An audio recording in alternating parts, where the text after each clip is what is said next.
What's up, you filthy casuals? Welcome to the Casual Shenanigans Gaming Podcast, a podcast all about the irreverent love of gaming. I'm one of your hosts, Jeremiah. Tonight I'm joined by Joel. Hey! And James. What's up? And I think this is Dave's official first absence from the podcast, meaning that his perfect streak of... I could be wrong. Wait, is it? He's always prided himself on having like a perfect streak. I've missed me and James, we did a podcast just by ourselves. Just the two of you? Oh, okay. Yeah. All right, never mind. Dave does not have a perfect streak. I think that was the first. Okay. Well, never mind. But thank you all for coming out today. Dave just got back from vacation, so he's not going to be on this evening. But we are recording this live on Thursdays. We are most likely switching the podcast back to Thursdays. We lied about Wednesdays. Sorry, everybody. We'll confirm with you next week. Next week's episode, though, will not be live. We're going to record it offline. We'll put it up for you later. We're not doing a loot cast this year. We really like doing the loot cast, but there are some logistical things that make it difficult, like calling a bunch of people on Skype every year is always a lot of coordination to make that happen. And we've told most of our really good loot cast stories. Like, we can all laugh about Dave stuffing a dead body full of AKs and dragging it around. You know, we can laugh about that story again, but we haven't had any amazing loot stories this year. And once you've told like your whole life's worth of amazing loot stories, you got to wait a few years to bring it back. So instead, we're doing what we're going to call a very casual Christmas. It will be filmed offline. It's going to be kind of our game of the year show, and it'll go up sometime into next week. That's the general plan. That's all we got for you right now. But this will hopefully go up Friday before I leave to go visit family for Christmas, and you guys will be able to listen to it. So Merry Christmas, Happy Holidays to whatever holiday you do or do not celebrate. I hope your time with or without your family is a good one, which is about as generic as I can possibly make that. If you want to go see your family, I hope you have fun. If you don't want to go see your family, I hope that's fun for you too. As Jeremiah says, have a very sad weekend. So exciting. Do something. Have a great weekend. Well, no, I mean, I can't be like, a Happy Christmas or Happy Hanukkah or Kwanzaa or whatever. But then you don't want to say like, enjoy spending time with your family, because some people are like, no, Christmas is when I leave my family and I don't want to spend time with them. So like, I'm trying to be in the most inclusive way possible. Whatever if you hate your family, have fun hating them. Exactly. Whatever your plans are or aren't, do them. Joel, are you seeing your nieces and nephews? Yeah. The same those ones? No. Not those ones. Okay. I said that very no. We visited Joy's family for Thanksgiving, so we're with my family for Christmas. Okay, so we usually like flip flop. Okay, so but you are going to the same area? No, in a different area. Okay. Yeah, those kids. They don't listen to the show, do they? I always love those stories. I mean, it's nice. It's nice to listen to. Is it?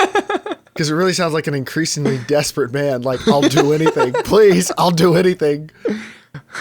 Well, the first time I literally like, I stayed in the bathroom for a much longer period of time, and I put my Bose headphones on and click the like thing, and I was just like, you know what you need, Joel? Is you put those on, then you pull a plastic bag over your head. Stay with me. You leave it open at the bottom, like you're not. Oh, okay. And then you sit in the shower and just run the water over your head, so it's just silent and nice and warm, and you just sit there for like hours. You can wear a pair of jean shorts in the shower too. I really need like, I don't know how to describe it, but it's like I can't handle too much input. Or like I'm the same way. I totally understand. Sensory, yeah. Oh, like, and it's would weird love because visiting like my family. We're kind of similar in the sense of like, you know, we jump into podcast mode. I can hang out with 7,000 people. I can handle it. But the difference is I would have a much harder time doing that if immediately after there is no, I can pull away for a little bit to an area where I know I can just be quiet for a second or I can think. But if it's like you go from that to yet another 2 hours of that again to another 2 hours, and you don't know when you can get that, like, I need a moment, please, even 30 minutes. If you don't know that's happening, or especially for me, it really, like, it's really frustrating for me. Like, I have a really hard time, like, thinking and just enjoying anything. It's very hard. So my family, who I love to death, which I have to say, because they found the podcast months ago. I doubt they listened to it, but, you know, cover those bases. It's up to, I think, 25 people at Christmases or Thanksgivings, and that's just like my parents, my mom's or my dad's sibling, like their kid, their family, my parents' kids and their families, and one set of grandparents. It's not like distant cousins or anything. It's all pretty immediate. And it's up to like 25 people.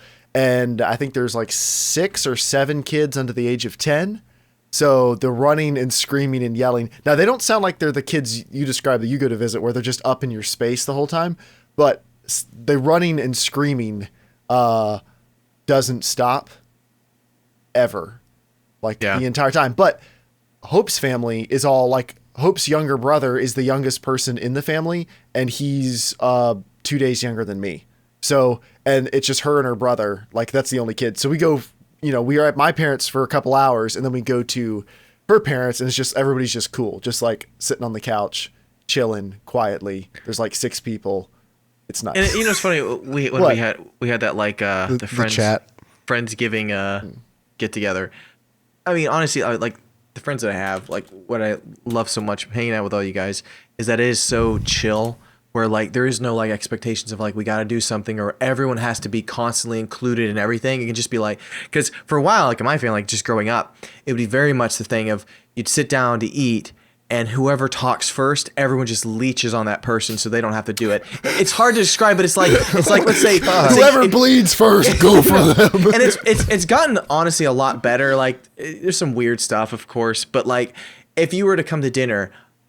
There were several years where my mom would be like, and she generally she absolutely wants to know about all this, but she'll be like, so Jeremiah, tell me about, what did you think? And then she'll like kind of like lean in like, come on, tell me, I'm excited to hear. And it can just be kind of awkward because kind of like you have to say it, or like the way things are said, it can be awkward where it's like, so what'd you think about the dinner I made? And it's kind of like, what do you think you're gonna say? Like, I don't know, it was okay. It's like turkey was a little dry. Could use a little more seasoning. It just gets where like anybody who kind of whispers, like you could whisper someone going, oh yeah, so I was playing a game yesterday, and everyone would be like, what are you talking about?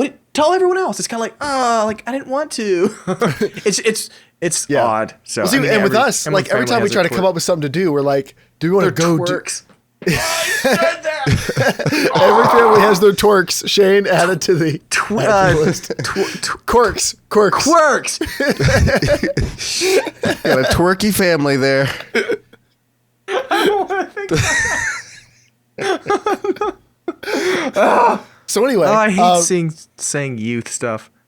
All right. No, youth don't say that actually, Joel. You're the only person who's ever strung those words together quite like that. I'm pretty sure. Oh, they're not using the word twerk anymore? Oh, saying it like every family has their twerks? No. No, I know that. Twerking was uttering a thing, the word. No, it was a thing for like a year and a half. And I think it's something that people still do, but it's no longer like, it's not a fad. It's not a meme really.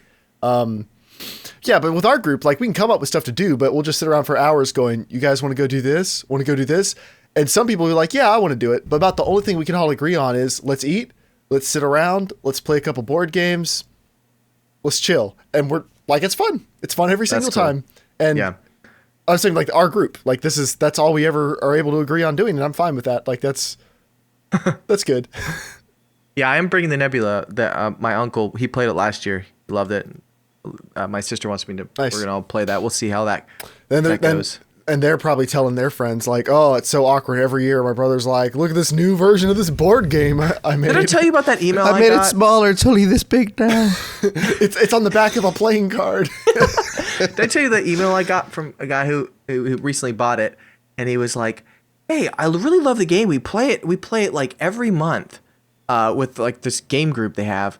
And he's like, but I was curious. Can I give you a little bit of feedback? And I was like, sure. I was like, and he's like, I was curious. I didn't know if you know this or not, but a lot of people tend to go to the Nebula. And I was just like, ah! I was like, I can't put this into words, so I'm gonna send him a video. So I like sent him a video of me like talking about like basically my inside joke of like, haha, screw you. You thought it was gonna be a fun game, and you're pissed.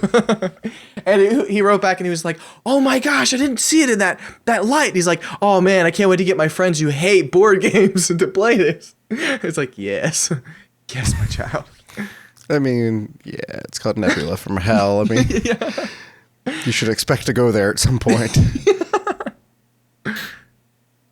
Well, anyway, one last sidetrack before we go into the actual topic and stuff. I was in Walmart the other night, and Joel, I think you would have your head probably would have exploded. These two guys were walking by. They're like just big, like grungy looking guys. And one guy opens his mouth and this big vape cloud comes out of his mouth. And I'm like walking through the trails of it. I'm like, oh my God, it's like in the middle of Walmart. What? That's not allowed, right? Technically, no. I don't know. I have no clue. When I was driving to work, a lot of places you can. A lot of places you can. When I was driving to work, I'm at the stoplight, and I look over, and there was a post office like truck, and I couldn't see the person because the truck's a little bit higher, you know. And all I see is just like I was just looking into the window for a second because like UPS drivers are like trash guys, like they always have like interesting stuff on the dash. So either trash or it's weird like paraphernalia and stuff. Well, I was looking for a second, and then I just see puff this whole thing, and it just fills the whole thing. I'm like, dude, you're gonna die. Like you're not gonna be able to see where you're going. A gas grenade going off in like an enclosed space. You're like, sometimes you have a bad day. You just need to climb in the truck and hot box some cookies and cream. You know what I'm saying? Now, wow. What I would love to have is a Ghostbusters vacuum. So when someone like puffs or rips a sick cloud, mine sucks the cloud back in, so it doesn't actually go anywhere. And like, what are you gonna say? Like, I mean, if you're puffing clouds in other people's faces, how rude you are. I'm like, I'm sorry. I enjoy sucking in those clouds. You just need to get a vape and then get some different flavors, like the taste like anything jelly beans, whatever they're called, like fart flavor. Yeah. Or that would be an amazing prank. Hot piss. Oh. Or the good old favorite, puke.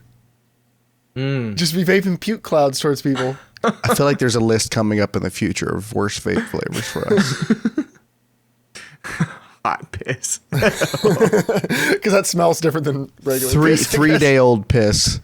I don't even know what that smells like. Well, you know, like a urinal or a porta potty and stuff. And like no one's flushed it.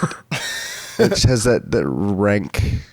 Anyway, dude, have you seen the video of it's at a concert and you've seen those urinals that are just straight, like almost like a giant. They look almost like a cafeteria line, right? They don't have any stalls in between. Everyone just takes a piss in it. Well, it's at like hand level, right? So this guy, you see him walk over, he thinks it was a sink. And it's this giant, it thinks it's a giant sink. Dude, he puts his hand into piss and he's like going like this, like getting it all on his hands, cleaning. And he sees this lady that's like standing over and she says, "Oh no, that's piss." And you see like his eyes go, whoosh, like, oh my gosh. That's like one of those things where like, just cut him off. What kind of monster makes those just urinal walls with no dividers and just everybody's just hanging out? I'm just trying to get clean air. So you guys ready to move on? Yeah. Sure. All right. So we're going to start the show like we always do with the main topic. And tonight, I want to talk about exclusives. Because that's something that drives a lot of stuff in the industry. And it can make the decision on which platform you buy, which platform you support, which platform you spend most of your time with. And different platforms focus on different types of exclusives a lot of the time. And on one hand, competition's always good. You know, if there was no reason to buy one platform over the other, there's no reason for that platform to exist. Like, competition's healthy. You don't want them all to be exactly the same. You don't want them all to specialize in the exact same things. But we're gonna talk about exclusives. And I came up with this idea. Metacritic does a compilation at the end of the year. They've been doing this for like the last 4 or 5 years, where they say, here's the games that came out on these platforms. This is how many were good, which is a 75 cumulative score or higher. And this is how many are great, which is a 90 or higher. And they do that for handheld and traditional consoles. So I thought this was really interesting. In 2016, this is how many games were scored on the 4 major platforms. And scored means, I think, at least like 7 actual critic scores. So this is games that are released and are scored by professionals. So this isn't like Steam Greenlight games. This isn't like a bunch of early access trash. This isn't a bunch of free-to-play games that are just cash grabs. Like, these are quote-unquote actual games. So the PlayStation 4 had 445, which is a lot. Like their indie catalog has really, that's just in 2016. Jeez. Yeah. The Xbox One, 294. So, I mean, the PlayStation had a lot more. Wii U, 44. That's less than a game a week. And then PC, wait, let's be fair though. Nintendo wasn't even in 2016. That's true. Nintendo's like, why 2016. are you even... and then PC was 450. So that actually, to me, is the biggest surprise. Is that and these are Sony had as much as PC. And there are there were more PC games that came out this year, but a lot of those were like early access and like there weren't. Well, yeah, the early access. It's like 57,000 came out. Right. Like, as far as like actual finished games that came out, they're about the same. And then good games, 90 or higher. PS4 had 4, Xbox One had 4, Wii U had 0, PC had 5. So the three major platforms are about equal. Now here's where it gets interesting. Good, meaning 75 or higher, good exclusives. PlayStation had 13. Xbox One had 3. Only 3 good exclusives. And I don't know if they count... I think they do count like Windows 10, Xbox Play Anywhere. That still counts as an Xbox exclusive because it's exclusively Windows platforms, I think. Because if that wasn't the case, then like they wouldn't be able to count any of their Gears of War, Forza, anything they couldn't count. So I'm assuming that's the case. Wii U had 4. Only 4 out of those 44 games were a 75 or better. That's pitiful. Man. And then PC had 46, which honestly, like that's a really good number. I tried to find a list of what those games are because they must be a lot of things. Like PC is so varied. There must be like a lot of really awesome sim games or something. Stuff like Planet Coaster, where like if that's not on your radar, you would never hear about it. Yeah, I mean, there are so many games out there you should never even hear about because they don't have big like promotional type things. Exactly. The same thing on PlayStation 4. 445 games this year. Like that is a lot of indie games because there have been whole months where there's only been like 3 or 4 AAA games. Like they're not so, and a lot of those indie games, I go through the store and I don't recognize them every month. I remember like in the midway through the PS3, like you got 10 good indies on PS3 and it was like, holy crap, indie games on a console? And now it's like, there's like, well, 30 a month, it looks like. I mean, they're getting a ton. Do we know what the PS Plus games for December is? I don't remember. I mean, well, December's already out. Right. We don't know about January yet. So here are the 90 Plus Club, the best reviewed games of 2016 on any platform. Uncharted 4 is number 1 with a score of 93. Inside was number 2 and number 9 on Xbox One and PS4 respectively. Out of the Park Baseball on PC was 92. So this is one of those PC ones that... What? What is that? What? It's a sports sim that apparently people go nuts over. Like it's super popular in its group of people. So yeah, but there's got to be some catch. There's got to be some weird like gambling site. Well, there's a lot of catch. There's a lot of catching. It's baseball. No, but there was 8 critic reviews. PC Gamer even reviewed it. Like it's a real game. It's just not a game that's on our thing. So we're going somewhere. Are you sure this is a game? What's it called again? Yeah, the screenshots. Out of the Park Baseball 17. Like work. It's a sim game. Oh well, it's a sim. It's a sim, yeah. Joel. You can't... this is like it's like fantasy football, but fantasy baseball, I guess. Perhaps, yeah. That's what it looks like. And then The Witcher 3 Wild Hunt Blood and Wine was number 4 on PC and number 8 on PS4. There's a difference of only 1 in the scores. Like they're pretty much the same. And then Overwatch was places 5, 6, and 10 on the 3 respective platforms. Then Forza Horizon 3 on Xbox One. NBA 2K17, Steven's Sausage Roll on PC, which is a puzzle game. It's a puzzle game, so I guess the funny name. And then another one, Kentucky Route Zero Act 4, which that's a adventure game. That's not like that's an inside style game. So yeah, it was interesting. So what it looks like is PS4 and PC had very, very strong years. The Wii U, not great. They didn't have a year. Yeah, and then the Xbox One was somewhere in the middle. So I think that's really interesting because also it seems like the platforms are more differentiated than ever before on what platform you're going to go to if you like certain things. Like I think Sony made it pretty clear with their press conference at E3 they want to be the place to go for single player, story driven, high quality dramas and action games and all that stuff. Like they are the premier story driven platform. And then Xbox, they were the more popular social platform for Xbox 360. And it looks like they're trying to keep that because their most popular stuff still tends to be sports, Call of Duty, other shooters, stuff like that. Like they're like the shooter, competitive, fun shooter platform with your friends. And then PC is Sims, of course. I mean, that's not really a category anybody else is competing in. But like Sims and weird out there games, like The Witcher 3 is an aberration, like a major AAA game that just happens to be at the at the top on PC. That's not normal. Normally it's like the weird stuff, the DayZ type stuff. Well, that's because it wasn't a AAA when it came out. That's true. So what do you guys feel about exclusives? And let's say this from the perspective of someone who can't buy all the consoles. Like, because from our perspectives, we're adults, we have disposable incomes. If every console had an incredible library, at some point during the life cycle, we'll probably own one. They'll drop to cheap prices or whatever. But let's assume somebody can only buy like one console or platform. Let's just say platform. How do you guys feel about exclusives? I can go. Okay. Unless anyone else wants. I love them.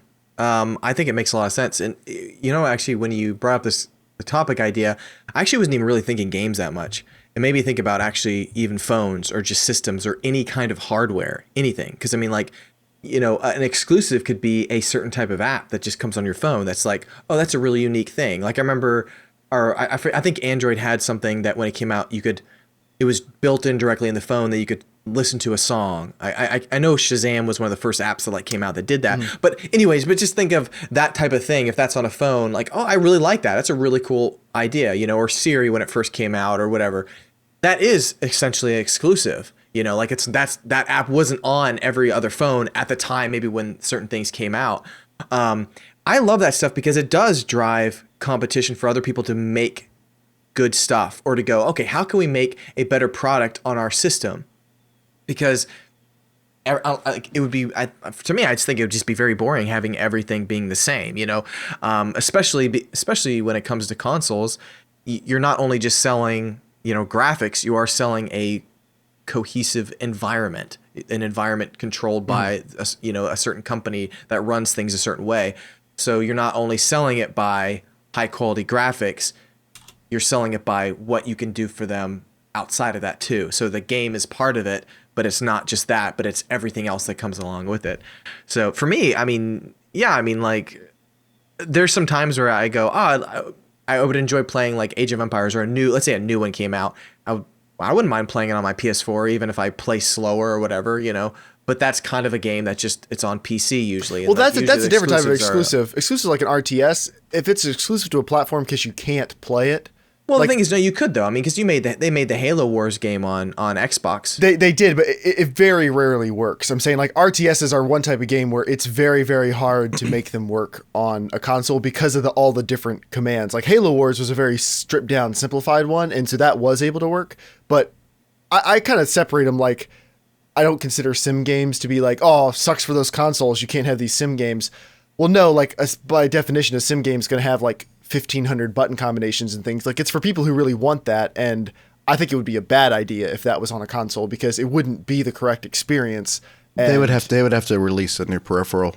Yeah, like specifically for it. I think it would be a negative for the whole reason you're buying the console is not to have that sim experience. Like that they're kind of going in opposite directions. But the thing is, that is from your perspective, though. You know what I mean? Like it's your perspective of saying that's not a great experience. You know what I mean? Like me and Dave will chat a lot. Like he loves his PC UI for stuff, and sometimes I laugh because like I see his videos and it takes him forever to navigate with a mouse clicking over here. I'm like, oh man, it's so nice. I just press this trigger buttons and it flies through menus as opposed to having to hit like Q and X and T and backspace and stuff like that. I go like, it seemed like it translated fine, but he hates that experience. So that's not the true experience. So I'm like, I mean, I don't care if I'm slower or if it, however you think it is, I don't mind having it. I'll totally take a game where I have to play with less buttons or something like that to still play another game. So to me, I don't think of it any different.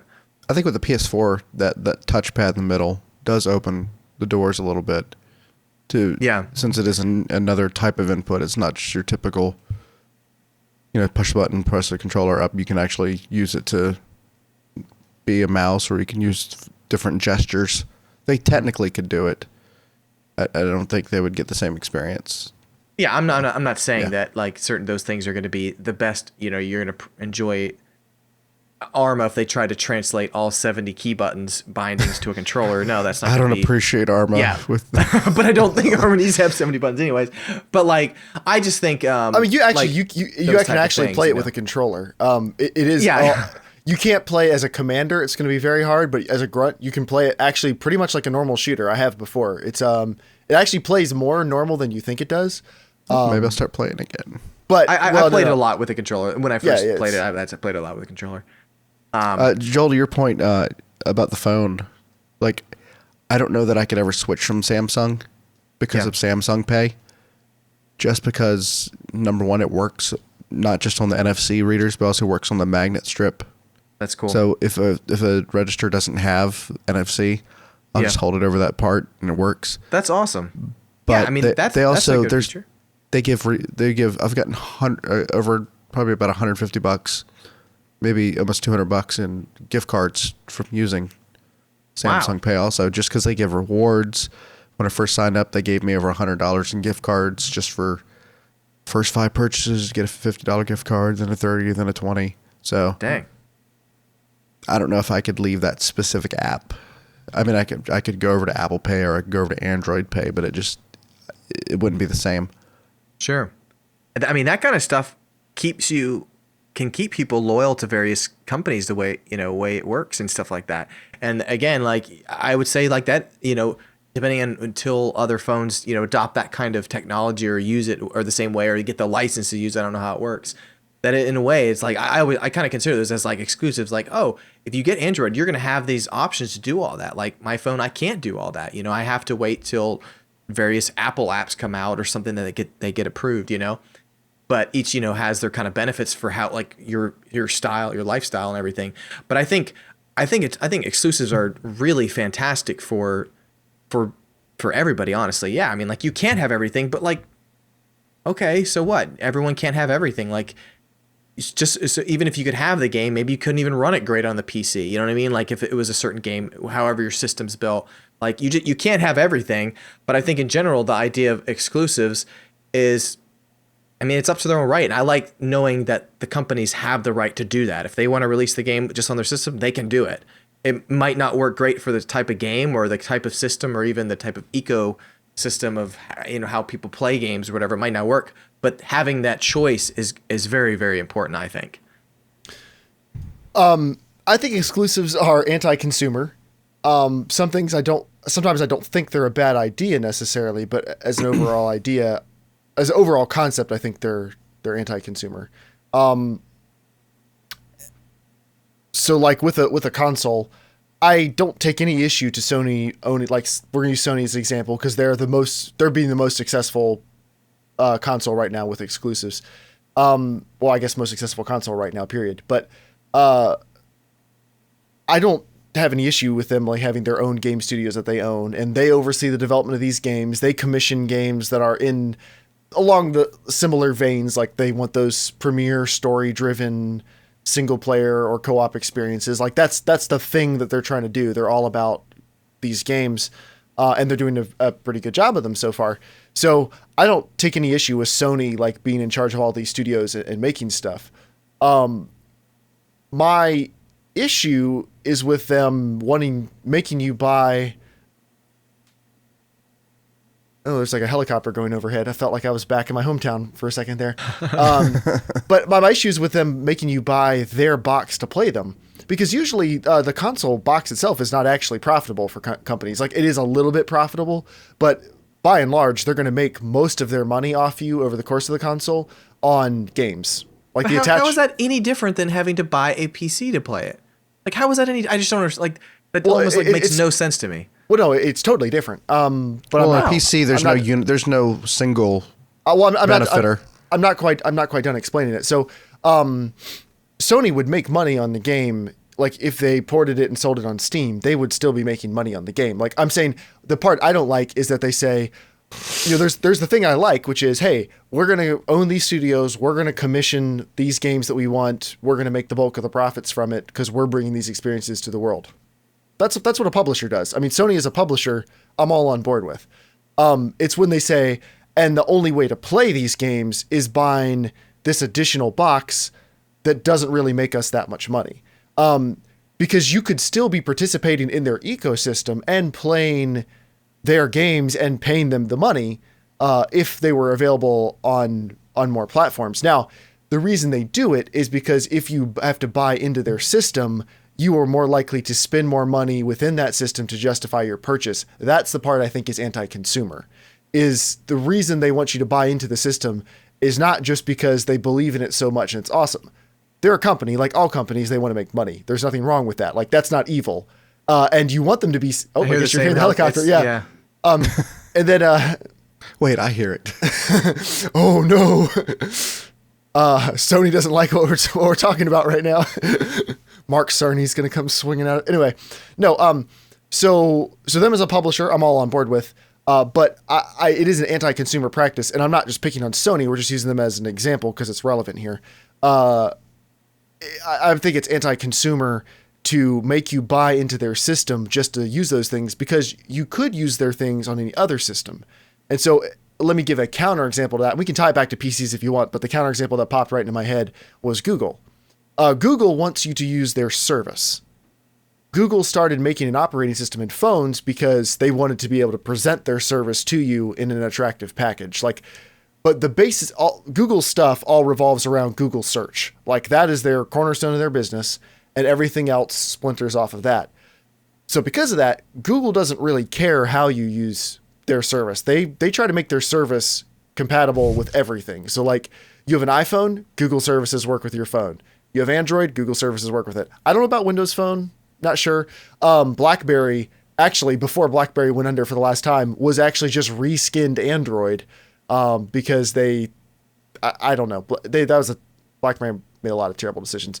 That's not really relevant, but Google tries to make their services available everywhere because that's where they make their money. And they do sell their own proprietary hardware, which does have it has a few unique features that hasn't made it out to everything else, like Google Assistant, some of their proprietary like camera technology and whatever. That's only available on right now their Pixel, their flagship phone. And then the year before it was the Nexus 6P, which actually they have somebody else build. Well, Foxconn, same people who build PS4s and like every Apple product and everything else. But they want you to use their service, and that's how they make their money. They don't really care whether or not you use their physical products. And that's what I prefer, because if the service is good, like most of Sony's proprietary games... But they're a company that doesn't make really hardware as much. They do. They just do software. That's where they get they sell stuff. Yeah, from software. But I'm just saying that's their main focus. That's where Sony is making most of their money with games too, is with software. Their attach rate but in the long run, they lose profit usually in the early, but then they make a lot more towards the end because it's so much cheaper to make stuff. That's kind of how it works, though. Right, but I'm saying but they're going to make most of that profit off of software. It's the same thing. Sure. Google still sells millions of units of phones, Chromecasts, whatever, but that's a drop in the bucket compared to the other ways they make revenue. So what I'm saying with Sony is what I would prefer. I like the games they're making. I love what they're doing as a publisher. And I like what they're doing now with PlayStation Now being on PC, where like their old catalog, like there's no reason, if I don't own a PS3, it'd be kind of dumb for me to go buy a PS3 and then go find a bunch of these used copies of games. Like, that doesn't give Sony any money, if I want to go back and play these old games. If I'm buy a used PS3 and out of date stuff they're not making and selling anymore, it's better for them to make a service like PlayStation Now, where I'm paying them a fee to play those old games. Like, that still makes them money, and I can have that experience on this platform. And most of them are games that they're not porting to the PS4, so it's not like they're losing a PS4 sale for these specific games. So that's how I would prefer they would run it. To your point with PC, unless I misunderstood you, and so please correct me if this is the case, but like when a developer releases their game on PC, they've got no stake in the hardware. Like, they're not making any money off hardware. And then most people who make hardware make no money off software. They're just making separate consumer products that happen to work together. Same thing as like say Advance Auto isn't making any money off the sale of a Dodge pickup, and Dodge isn't making any money when Advance Auto sells air filters for the pickup. They're just two facets of the same industry that kind of feed into each other and help support each other. So PC really works differently than consoles because it's a consumer product that works, and it's also a professional product that works for entirely non-gaming applications. And then people also make things for it that can work for games.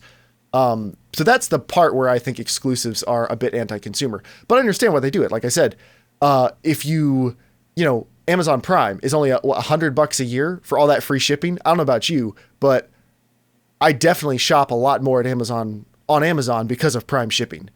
Like there's plenty of things I would have gotten at Walmart or Best Buy, but Prime shipping on a TV, be here in 2 days. Like why on earth would I'm going to drive down to Best Buy when it can just be here like in a day or two? And they know that. So they don't make their money off of me paying the fee. They make their money off of me, spending more with them. And so I'm not trying to sound like a hypocrite here. Like I really like that Amazon does that. And I'm okay with that for Amazon. And I am obviously okay with it for Sony because I've owned every Sony console, but for both Sony and Microsoft, I don't love it. Now, I feel like I've been talking too much, so I'll stop after this and let you guys tell me why I'm wrong. Now, like I don't like it when they do it, but I put up with it. The only one where I just can't stand it is Nintendo. Because like we saw, Nintendo, not only do they only make exclusives for their platforms, they've alienated most people who would try to bring other games to their platforms. So they have a year where they release less than one game a week and none of them were great, like on a Metacritic thing. Like that's where exclusives do hurt the consumer. Because if you how many people bought into the Wii U and then feel like they've really gotten their money's worth over years? Like even Joel, you love Nintendo. I mean, we all like Nintendo, but I mean, that's a very exception thing. I mean, like, a lot of these points, though, I think are, in my opinion, are not very that valid for a lot of things because... Let's talk about it. Okay. Because you keep on saying, it's not good for the consumer. How so, though? And this is what I'm thinking is like, okay, here's something that you don't get not with exclusives, all right? Okay, so a 3DS, right? You can play it, like, the idea of, like, you can play it on anything. It's got to be on their system. Well, the idea of running it on their system means they've tried to create something that excels with, it's comfortable for your hands, right? All the buttons are really easy accessible as opposed to like a phone where you just try to make it all work with a touchscreen. They made it specifically for games to work with that and a touchscreen, and you get very unique games that can only happen on that. Not only just exclusive, but can only give you that type of experience. Well, see, so it's like for me, it's like I mean, yeah. I'm saying that's totally separate though, because that's same thing as saying like, are sim games anti-consumer because they're mostly only on PC? No, because they wouldn't really work on the other platform. Are 3DS games anti-consumer because they're made exactly for 3DS? No, not necessarily. Most games on the PS4 and Xbox don't have to be on that console. Most of them are normal controller games that are played. Like, they could be ported to something else. Though. I think the points you're missing, though, is it's not just only about control. Like yours is way more about preference than, okay, if I were going to be building something, the idea, what I like about console is I would love to buy I would love to have a company where I build a really cool, slick, well put together like system. You know what I mean? And then I know that each person who has that system is going to get a really cool, same experience. Like, each one's going to get the same experience as the other person. Like that's a benefit to very certain things. And you can only get that by building the hardware because you don't know how it's going to run on that person's computer or this person's computer, that device or this device. By creating, devices like 3DS or handhelds or whatever, you can create that. And so it's more than just, my game can run on that. I could have run it on Linux too. It's like, well, yeah, but that's also preference. That's completely preference compared to, that's not good for the consumer. Good for the consumer means I wish I had every game free so I could play it on any device I want. It's like, that's really good for the consumer. That's not what I'm saying. I know you're not saying that. Why, but I'm like, why is it good for me to pay $400 extra just to play these games, most of which could be ported to a different platform that I already own?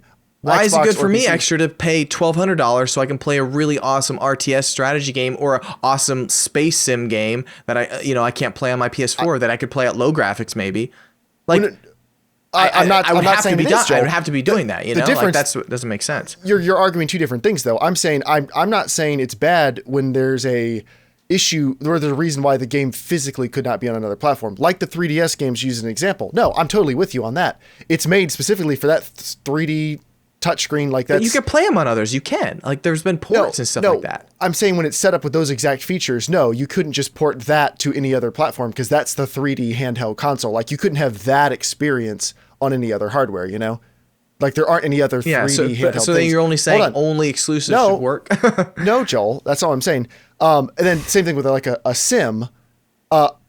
It doesn't bother me that they can't put them on other platforms because they're designed to have like these massive control things and everything else that physically would not work if you tried to move them to something else. There are always exceptions. On the Wii U, actually.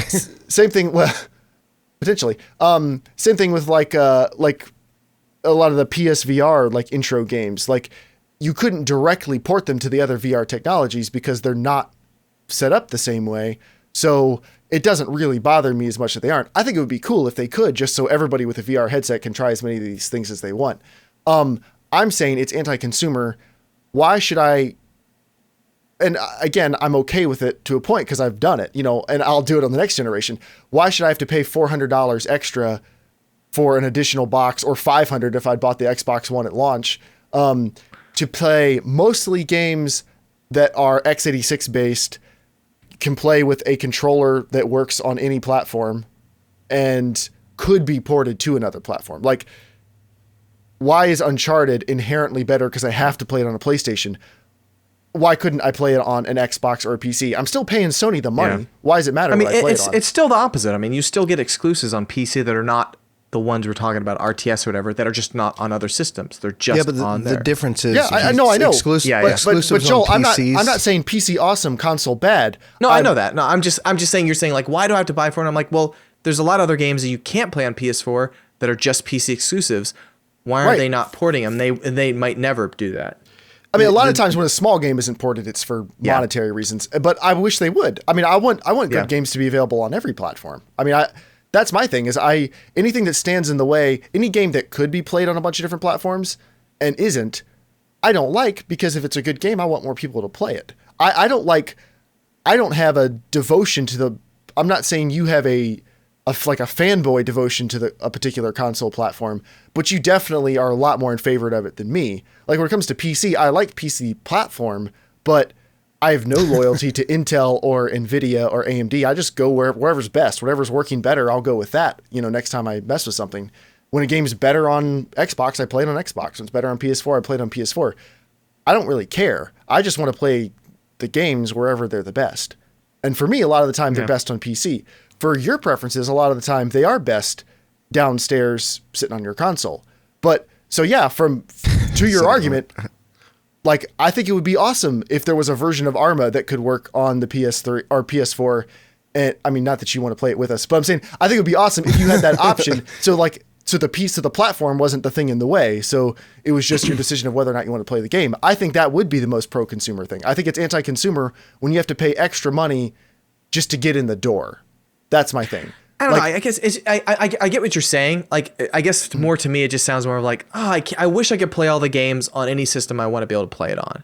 And that would be awesome. That really would be. I would love that. Yeah, there's a lot of games I'm like, I wish like I didn't have to just wait to see if they're going to make a port to PS4, you know, like just because I don't want to play on PC. The whole time don't you hate it when they show a trailer, they're like, only on PS4 for the first 6 months, and it's coming to everything else. I think it's cheesy, but like to me, I think, you know, like if I was selling that system or whatever it is on PC, I would want to sell the fact that like you buy like this an exclusive, like one of the days why I missed when Half-Life 2 came out, it was a very a PC exclusive type experience, is because I just felt like they really like utilized every bit of the PC. Like at the time it was like, holy crap, this is like cutting edge, you know what I mean? And so that's what I think is awesome for exclusives, is because they can actually take advantage of that cutting edge, where a lot of games don't really take advantage of that because they do have to make sure they work on everything, you know?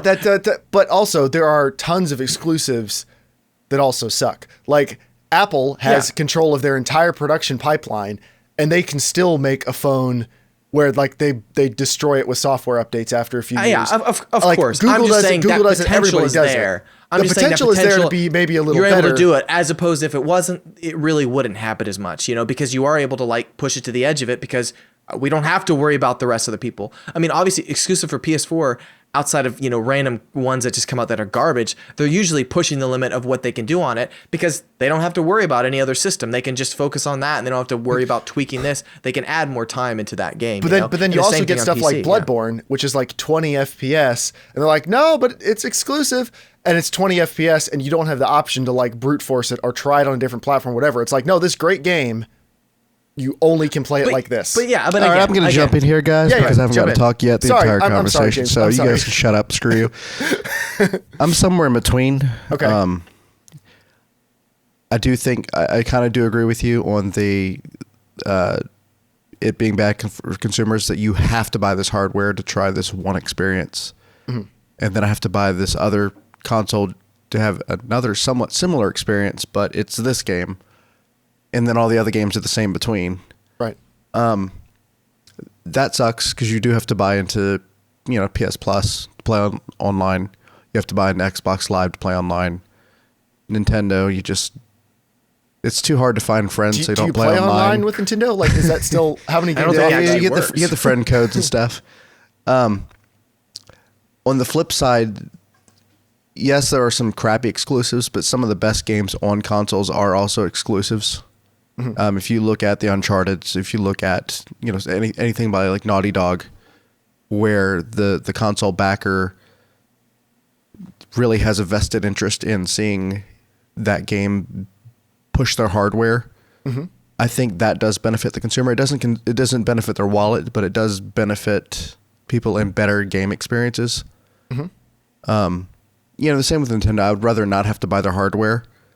I would much rather them go third party, but I've said that probably a million times. We pretty much all wish that, yeah.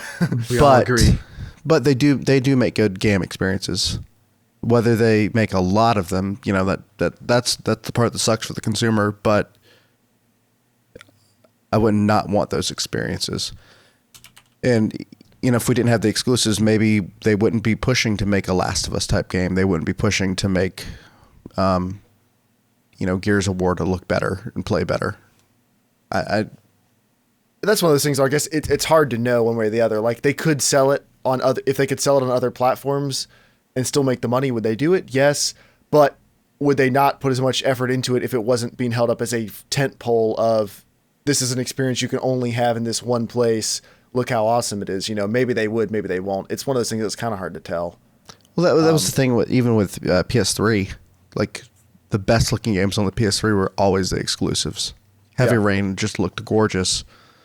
And to me, it looked better than most other games that were out because that was the single focus game. It's like, wow, they really pushed the capabilities of the system to make this.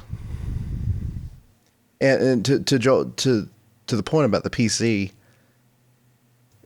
it's hard to compare the PC because there's no single benefiter. Yeah. Like you buy. That's why they can't have a good press conference. Well, yeah, I mean, the Microsoft may benefit, or Linux in a much smaller way. But let's be honest, Valve is who's really benefiting here. Yeah, Valve benefits by getting the games, but most of their exclusives are just they're not even they're sold by so many third parties. That's true, yeah. And then EA and Origin and Uplay have become so big now too. They're not Steam big, but like they are fully fledged stores on their own now too. It's not like Steam has a monopoly anymore either. And you can buy and I think Uplay has had some sales where they have non-Uplay games on sale. So Origin does the same thing. Yeah, so it's there's no single focus there. So there's not I don't think there's a push to have exclusives per se, as much as there is it's the cost of getting into the game is a little cheaper to do it on the PC. With I don't know what I imagine Sony's indie licensing is significantly cheaper to have that many games in their library. It must be, but you still have to like get approval and go through cert and stuff. Although, I mean, cert, what does cert really mean anymore? You've got games like Lichdom Battle Mage are still able to come out. Like there's a cert process on every platform, but like look at the App Store or the Android Play Store, like approved, sure, but if it can install, that's all. All right, it's in. Basically, does it make us? Does it make us? I imagine a what the licensing fees though are. Yeah. To do, like, I imagine Nintendo's are not very developer friendly. I think their platform just isn't developer friendly. Like, think of modern AAA games that we've been enjoying on our regular platforms, and then think which of these would port really well to a controller that's this wide with a screen. Like, they'd probably work. Oh, that's half the power. Like, I guess, but there aren't many things that would it definitely wouldn't be a straight port over. Like, you'd have to redo a lot of stuff. And when that platform's only sold like 11 million units, why are you going to go through that much effort? Like, that's why there aren't Vita games. Nobody wants to make AAA games for a platform that not many people bought, which it's kind of a chicken and egg thing. There's thing. actually a crap load of Vita games. No, there are. I mean, there's a lot of like Japanese niche games. Yeah. It was supposed to get. It's like if you were in a certain type of niche, Vita is like a holy grail of games for you. Well, I think if you don't like like that, JRPGs, that's kind of like Nintendo for me. If you don't like Pokemon, you're going to be enjoying one game a year. Well, or Mario. Like, I mean, if you don't like the whole Mario, Donkey Kong shtick of the like lighthearted platforming, running, jumping, adventure style games, and you don't like Pokemon, like, there's nothing on Nintendo that you're gonna like. There'll be a party game once every year and a half or something, but like that's it. That's all you're gonna play. But that's their thing. And like we've been saying for years, it would be great if Nintendo would get out of the hardware business. Except for the Wii, they've been tail spinning since the 90s with their hardware. Even if the hardware was good, it just isn't selling well. So we've been saying it would be awesome if they would get out of hardware and bring their software to other platforms. But then would you not get some of those special experiences? Quite possibly. Because there are things they've made that do work exceptionally well. And I'm not saying like the Donkey Kong bongo drum things, but like, so there are other exclusives that work exceptionally well. If you didn't have exclusives, you wouldn't get bongo drums. That's true. Apparently it was actually pretty fun. I mean, come on, they had freaking Dance Dance Revolution. That was a thing for a long period of time. Yeah. But you know what I'm saying? Like, maybe you didn't get some of those special experiences, but on the flip side, lots more people would get to play more Nintendo games. And wouldn't that be a good thing? That's really where I come down. The exclusives thing is the reason I don't like them is because there are really good games that a lot of people aren't going to get to play because they can't get that platform. And I'm not saying they're entitled to play them, but it's not like we all deserve to play this on every platform. I don't think that at all. Like, you're always saying that. You're always every week. I deserve to play this game. But no, it just bums me out if I can't. Like I've said a bunch of times, and I like the PS4 Pro for this reason because it's letting me get more graphical fidelity out of a lot of Sony exclusives. Like, I love Uncharted, but it kind of bums me out. Like, I would love to play Uncharted at 4K, at 60 FPS and all this stuff because the game is so good. Like, I want to take it to the max on everything, So that's the part where really it bums me out. But it's interesting to have such, I think, in a way, diametrically different, views on stuff. Where, like, for me, it's like having the idea of so many options is like, get that away from me. I don't want that. I mean, for years, I've always wanted to find a really nice... I always wanted Microsoft to make PCs. Like, this is like 10 years ago. Well, they do now. I know, yeah, they do now, and I think it's awesome. I wish they had that back then. I know they had like self-built stuff, and you can get. Do you want the Microsoft of 2004 to be building PCs? No, okay, come a long way. But think of in the way of like, if you can appreciate this, the idea of that Apple does, in the sense of they just have like a cohesive design, things like that. People who think that way of just like, oh, I like to have this device match this device that matches this device and this thing. You know what I mean? Like, that's the way I think. I like having that. I would agree with me on older Apple stuff. I would agree with you. I don't agree on the newer stuff. I mean, in general, not even about Macs, but it's like, do you like having one screen look completely different to the other? Like, for me, I like having them look similar. Like, if I have that type of computer stuff, it bothers me. Like, it even bothers me that I have a white keyboard and I have a black monitor. Like, that actually pisses me off. You chose to buy a white keyboard. It was because I like slim keyboards, but I could not find a nice black one. They make it slim. They do. Yeah. I know, but I couldn't find one that was this. Like Amazon this is a good quality one. I just couldn't find one Amazon like makes one for like $10. I got it for a friend. I've tried a bunch of $10 ones. I've got a suggestion for you when we get off the podcast of a keyboard. If you're looking for a black keyboard, I mean, this one works fine, but I'm still like, I mean, I bought this maybe about 2 years ago, and it's a great keyboard, but I'm like, it's just, it looks like it should be connected to a Mac. Most people are like, man, I should probably buy a different keyboard to match the hardware. Joel's like, Yeah, I think I'm gonna buy. So like, you know what really makes sense? Keyboard. I'm gonna buy a new Mac so I can keep this one keyboard and not have to change. Then he's gonna get it and be like, oh, but there's a new Mac keyboard. Oh, it comes in multiple colors now. Rose gold. All right. Don't start doing rose gold computers. That was I can honestly say. I mean, it's not a huge regret, but it's one of those. I'm like, is it not as cool as it used to be? Well, it's I honestly forget about it until everybody reminds until you. someone says, "Hey, take a photo of us," and they're like, "Oh, is that rose gold?" I'm like, "Oh shit." No, how often do they say rose gold or how often do they say pink? They usually say rose gold because I think it's. I mean, people know, but I think it's just as bad. See, that's what I want with. That's what I want with my phone. It's a nice way of saying, "Oh, is that rose gold?" See, that's what I like about my phone. I liked my iPhone 5 because it was just a slim black little brick. Like it was. Its design was. It was unobtrusive. That's why I like this. It's silver on one side. It's black on the other. Well, the screen's on now. It's black on one side, silver on the other. Very unobtrusive. Just does its job. That's what I want out of most of my hardware. I like function over form. What's up? No, that I can't say. Go ahead. Anyway, now Joel, does it bother you? Does it bother you that you have a white mic? What? Would you rather have like a nice black mic pointed at you? Yeah, I probably would actually. Okay, we can make that I don't happen. like what? No. I mean, I'm at the point. I don't care. But again, like if I had the money and if I was setting it up like myself and I had the expense to just do whatever I want, I would have matching stuff. Like I need to be a billionaire just so I can have a room where I just choose all the little pieces I want. I mean, like, Joel, really, next time when you move, just go to IKEA and say, nothing comes into this house. Food doesn't come into this house unless it comes from IKEA. You guys ready to move on? I did want to say that James, the whole exclusive thing. Sorry, I said Joel something funny. Great, we're off to this. Sorry, Joel. No, that's exactly what I was saying. The exclusives. I think the exclusive thing was worse in previous generations. Maybe not so much when Xbox came out, but if you look back at Nintendo and Sega, their whole world revolved around first-party games exclusives. Even TurboGrafx 16 came out, and they had a bunch of their exclusive. What company were they under? Anyway, it was just. I think it was worse. I think because you literally had to buy the console to play. Yeah, it was like a bunch of not just a fewer exclusive. It was like you buy the TurboGrafx 16 or you buy the Neo Geo to play these exact games. Mm-hmm.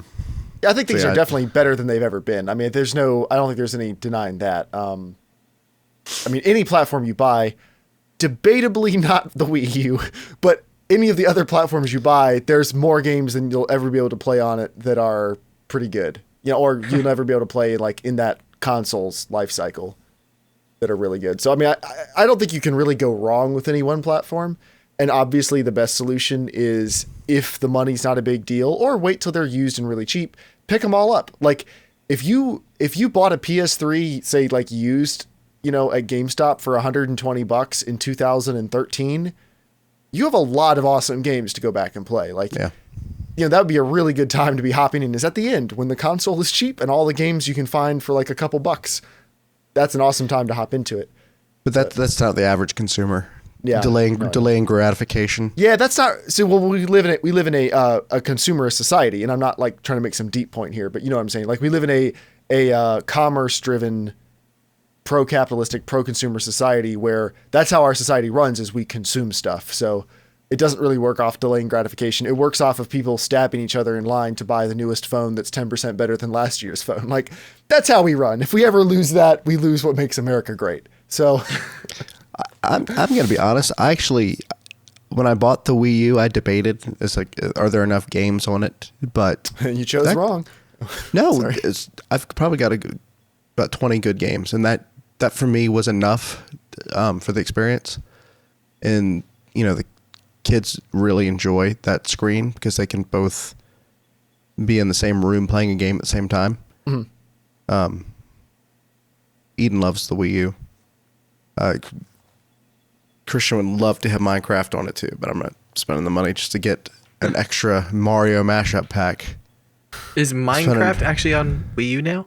It is, and it has that mashup pack. Are you familiar with mashup packs? I mean, I heard like that sounds like a get like texture. microtransaction. Is that like a texture pack? Where I know you can get one that's it's a little beyond a texture pack where you get all the characters, and then they have pre-built worlds already for you.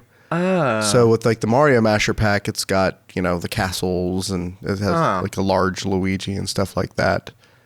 I refuse to buy it though. I've spent way too much money. I've got so many different versions of Minecraft. I think I have it on iPhone. I have it on PC. I have it on PS4. I think I had it on 360. Why did I buy it all this time? I don't really even enjoy it. I have it on 360, PS3, PS4, Xbox One, PC. Did I say PC? And then Amazon, and then my iPad. So yeah, and then I have. I need to get it from an Apple Watch so I can. Then I have different packs for different systems. So if Christian wants to play this, like, no, that's on the Xbox. It's not on the PS4. Then maybe it's anti-consumer. All right, it is now time for What Are You Playing This Week? A part of the show where we talk about what we're playing this week. Joel, what have you been playing? I'm playing Put Down the Time. Ooh, that doesn't sound very fun. Yeah, no, it's not. Playing a lot of Deus Ex. Mm-hmm. Playing a crap load of Watch Dogs 2. I haven't got to play that much Skyrim this week. Just it's been a little bit busy. Because anytime I've been able to play, I've been enjoying playing co-op of Watch Dogs 2. It's freaking awesome. It's so good. If it's on sale, like it's really good co-op. You got a co-op buddy to play games. Get the game. $32 on Gamersgate. On PC, and it's $35 on Amazon on Xbox One and PS4 for anybody watching this. It will probably be down to $25 or $30 in the next couple of months, but if you've been wanting to get it soon, those are probably the best deals you're going to see for a little while. So, but the last game, Mario Run, I cannot tell you how awesome this game is. Did you buy the full version, or are you doing the trial? Oh, absolutely. I was like, thank you, freaking Nintendo, for just letting me buy the game and just being done with the rest of the crap and the gems and all that kind of stuff. It's honestly the best Mario game I've played since New Super Mario Brothers on the Nintendo DS, the first one that came out. That one was phenomenal. It is amazing. Mario Galaxy, really. Is Super Mario Run, is that not on Android? Not yet. It's coming next year. Next year. Oh, okay. Time because all I'm seeing is guide for Super Mario Run, classic Mario Run, guide for Super Mario Run, game tips for Super Mario Run. All right, sorry. Go ahead. The reason why I love it is it's extremely challenging. Like, wow, out of nowhere. Like, I don't know. I'm like, okay, you have to really like figure it out. The controls are phenomenal. The graphics look like, I feel like I'm literally playing a Wii U game on my phone. That's what's crazy. It doesn't probably feel literally are. Yeah, like I was that graphics. I was playing downstairs before I came up here, and I was using my phone, and I did like the Apple TV like stream, and Joy was watching me, and I was like, holy crap, this looks like amazing on the TV, and I was like, geez, this is a really well made game. The music feels nothing of it feels really like mobile. That's why I was surprised. Like a lot of the trailers, I wasn't really interested in it, and I was like, it was free, so let me give it a shot. I played the first 3 worlds. I'm like, this is really cool. Oh, there's an option to just buy the game one and done, and like I can play it. That's really cool. Like I think I probably have just 6 or 7 hours into it already. Joel. What's that? Wait till the level packs come out. I hope not. I mean, I bought it. It said I bought everything. I bought all the levels and everything, but I'm like trying to get each level. You try to get the 5 different coins or whatever, and if you get those, that's 2 more challenges for the same thing. And because it's like, I didn't really like searching the coins on the older Mario games, like the recent ones, because again, you can go left or right, and you can go anywhere, and they were really, really hard to find. And it just like took forever. This one, you can only go one direction and bounce off walls, so you actually can find stuff pretty easily, and it's just really... It reminds me of that helicopter game everyone would play in school on their web browsers, where you hold the click and it just helicopter goes up and down. It just reminded me of something like that, but with Nintendo's flair of polish. So that was a surprise hit for me. I haven't bought a mobile game for like forever. I played the demo on my iPad, and I was surprised because when it was announced as a persistent running game, I'm like, ugh. Same here. That sounds like a terrible idea, but it's pretty dynamic for what it does. Like, they've adding the double jump, adding the different moves. It's got triple jump. Yep. Yeah, I think it's really well done. I'm yeah, impressed. when you vault over stuff, like Mario automatically vaults over stuff, if you hit the jump right after vaulting, it does kind of like a mirror's edge. Like think of like a small thing you'd vault over, and he does this triple jump over stuff. But it's like really timing things. And then like honestly, once you get the next next 3 levels are kind of nuts. They add even more things where like you hit these little like arrows and you do like long jumps and stuff, and it's all James, it reminds me of playing Trials, but Mario. It's Mario Trials. That's what it reminds me more of than just like a standard runner game. So yeah, because sometimes you're like running, you're like, oh, there's that coin I was supposed to get. Okay, let me start the level over. Yep. Ultra Grunt in chat said, "Thank you, Mario, but the princess is in another level pack, only $14.99." Well, and I got really pissed that people were actually getting angry about this, going like, "Oh, I got to pay for it." And I remember saying like 10 years ago when apps were starting to come out that apps were going to really ruin people's identity of like what is actually worth paying for. To be fair, most of the apps aren't. Oh no, well they aren't because they're all turning over to the freaking gem stuff, so no one's going to pay for that. But this game, you actually buy it and you own the whole thing. Like I think people just don't understand that concept anymore. Yeah, I agree. Well, especially if they're not like gamers, if they just have a phone and they play some games on it. The concept of buying games, games to them probably is mostly, free to play or microtransactions or whatever. It's like every game that's made is made by the same company. They're like, well, if this game made it free, why didn't that company make it free? It's like, well, because they were gambling on a different type of selling than that was. It's like they also had a bunch of stuff the difference of graphics. Yeah. Well, it's weird when you look in the different app stores and you see like Final Fantasy for $15. You're like, oh, that's really expensive. I know. But then I know. On the console for more. Yeah. It's really warped your idea. Like, but like I was like, I'll wait till it's 99 cents. Yeah, I feel like I bought a 3DS game on my phone. Like I was not expecting this AAA quality of a game, or that deep of a game. So nice. Okay, James, what have you been playing? I'm only partially embarrassed to say this. I bought Dragon Quest Builders. Why are you embarrassed? Well, it's like Minecraft with Dragon Quest. Okay. It's literally just a building game. Okay. I can say I bought it for Christian, but I really didn't. I thought it looked really interesting. And I brought it home and played for like 3 hours straight. It's unique in that number one, it's third person, so you're not building like Minecraft. But what I find appealing is that you have purpose in the game. Like you have to specifically you have to build, like they'll sometimes give you like a what's it called, not a floor plan, but like a map of how you have to build, where you have to place things to make a specific type of room. But then you go on quests to find new people to join your village, and it's pretty cool. I've only heard good things about it. It just doesn't really look like my type of game, so I wasn't planning on trying it, but I'm glad it's working for you. What else have you been playing? It's been a really slow gaming week, but I did watch this morning.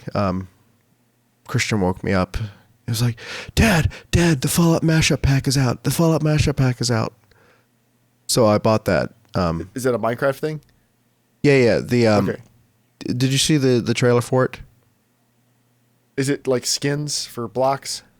No, it's again, the mashup packs are like they have the skins, but they have the characters, and then they have pre-built worlds. Okay. So they took Minecraft and kind of built like a small Fallout 4 world where they have like the big city, and then they have like the big airship, and they have like the museums and stuff like that.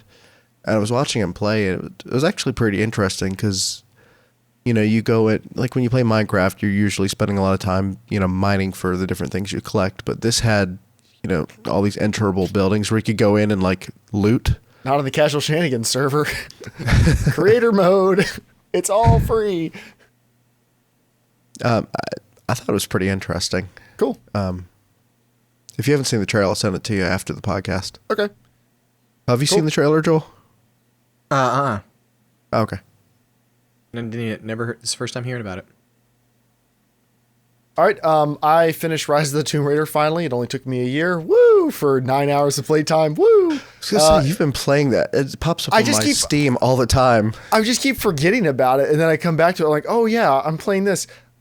It's a gorgeous game. It plays really well. I think it's just playing that and Uncharted at the same time. Like when we do Game of the Year stuff, Uncharted will definitely be up for best story, but gameplay wise, I'm kind of getting tired of those like climb up this ledge. What are all these white rocks sticking out? Who knows what those are for?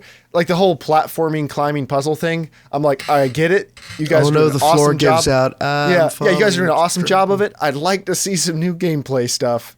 And for Rise of the Tomb Raider and Uncharted by the end, I was kind of like, yeah, combat's fun, story's good. Everything in between starts to drag a little bit.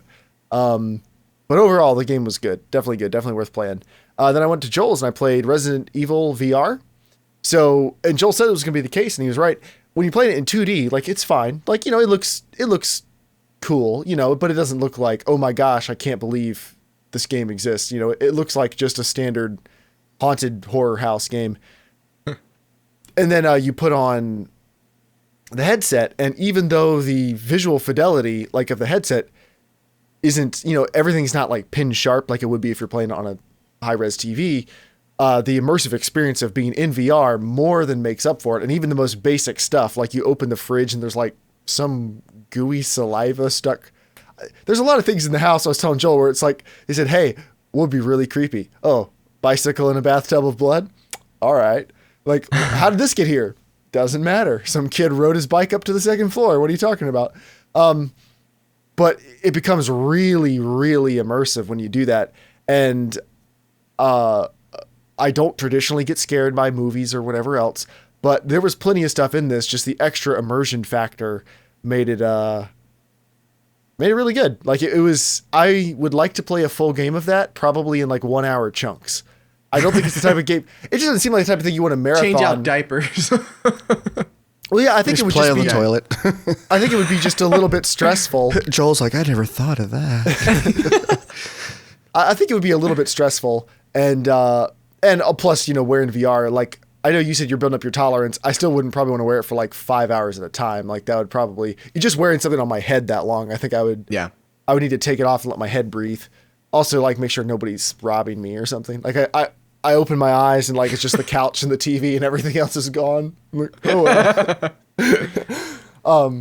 And then played X-Wing VR, this is the first VR where I've gotten motion sick. And I think it was my own fault. Because I think I'm the only person who's gotten motion sick playing it at your house, right? That one specifically, yeah. Okay. I remember saying, I said, fly around kind of casually, Jeremiah.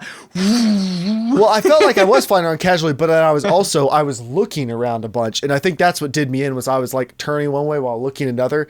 And I think it was just like one several second portion I got off. And then that just did me in from then on. Because I'm not as young as I used to be. Until I went to sleep.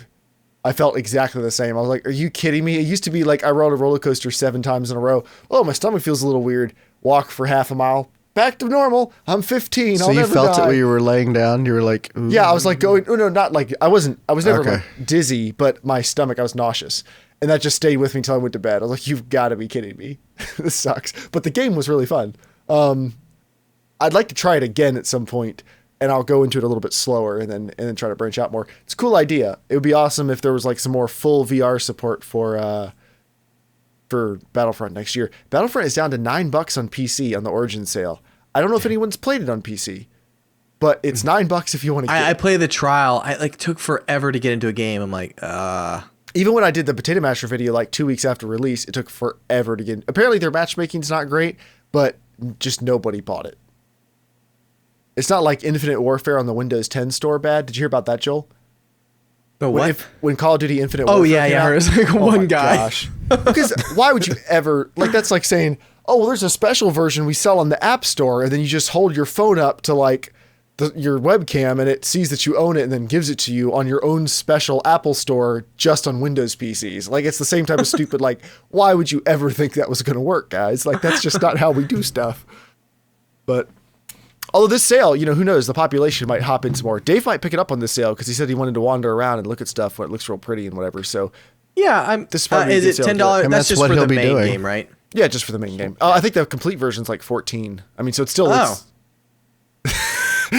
Joel's like, well. It's on Origin, you said? Yeah, go look, the Origin winter sale.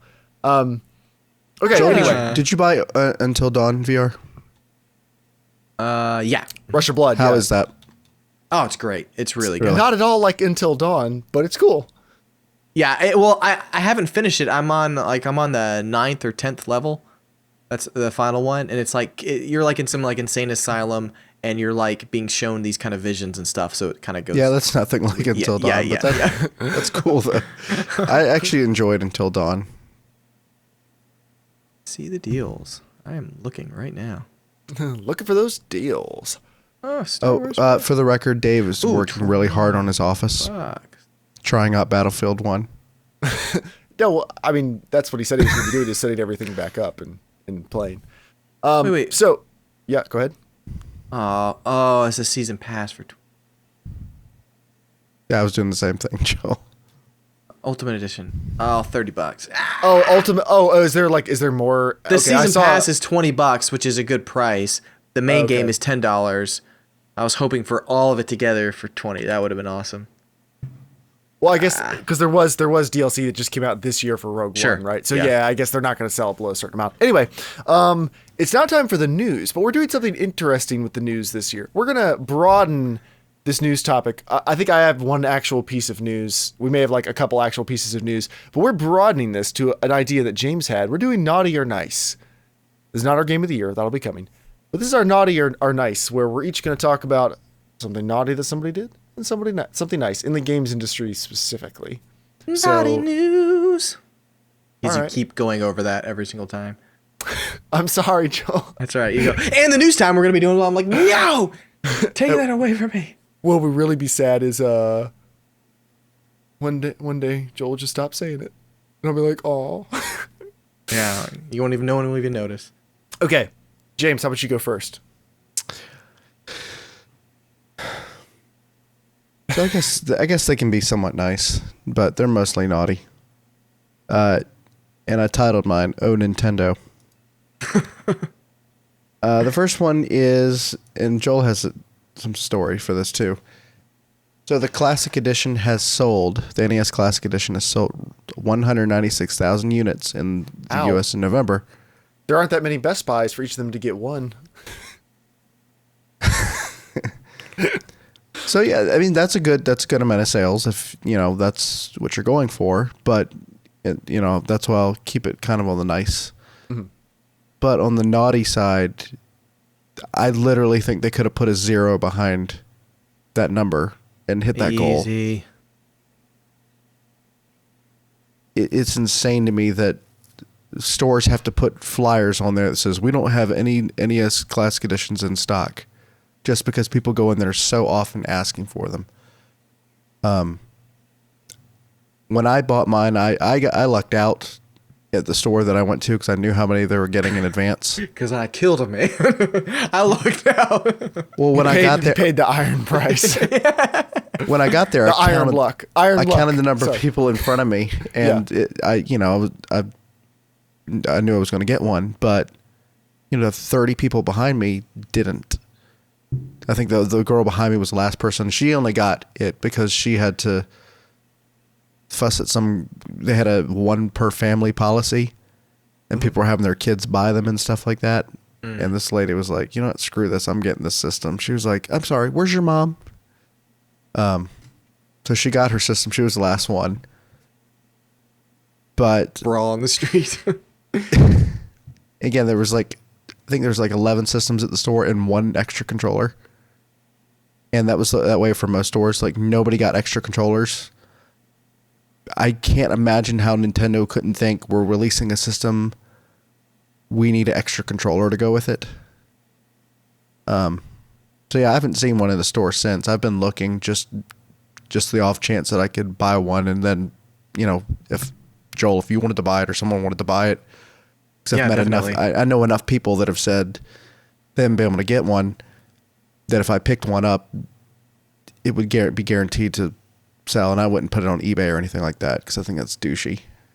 But that to me is just a big we really just don't care what our consumers think.